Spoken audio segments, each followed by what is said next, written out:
In the 6th month, God sent the Angel Gabriel to Nazareth, town in Galilee, to a virgin who was pledged to be married to a man named Joseph.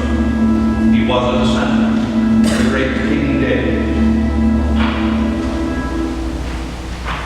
I am Gabriel, first among the archangels, and the appointed messenger of God. Throughout the ages, I have delivered many of God's messages to your kind. I was sent to Abraham and Sarah, to Jacob and Leah, to Rachel, to Hannah, and even to old Zachariah. But of all the messages I delivered, none was like the one God sent to Mary of Nazareth.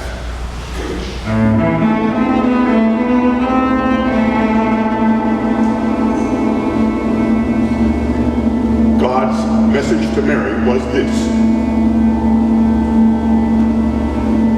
Behold, you will conceive in your womb and bear a son, and you will call his name Jesus. He will be great, and he will be called the Son of the Most High God. The Lord will give him the throne, and of his kingdom there will be no end. When the message was first revealed to me, I was confused. At first, I thought perhaps the Holy One was joking. In fact, I laughed right out loud when I heard it. You may not be aware, but God has an amazing sense of humor.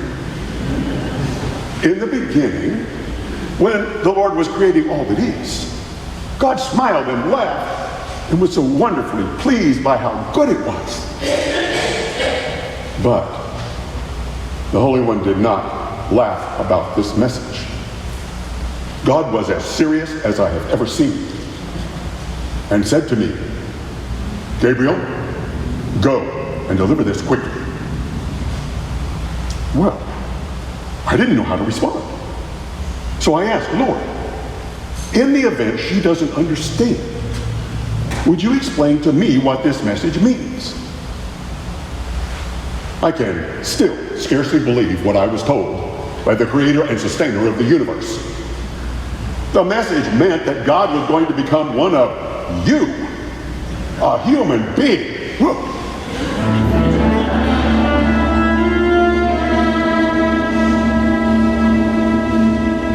Well, once I understood, I couldn't help myself.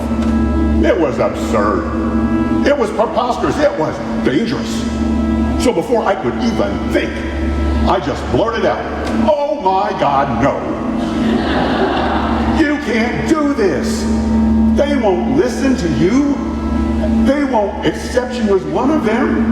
And why, in the name of all that's holy, would you subject yourself to the pain, confusion, and uncertainty of their lives?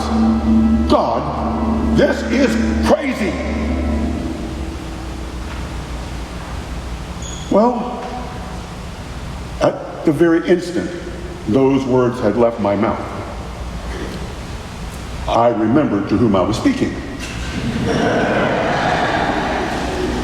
Now, I said earlier that God has an amazing sense of humor, but God also takes rebellion of any kind very, very seriously. So there I stood before the Almighty One, trembling with fear. But God wasn't angry with me. The Holy One just smiled and looked at me and said, "Gabriel, you're right. They won't listen to me. They won't accept me as one of them. I will suffer pain and confusion. I will come to know all kinds of things, and I will even experience death.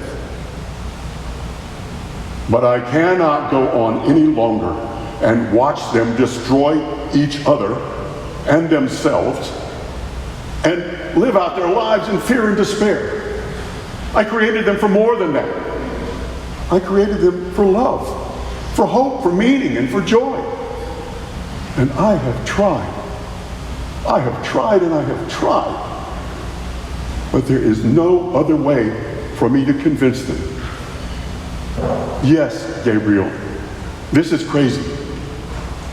But the ones who come to believe in my craziness will be saved from their own insanity."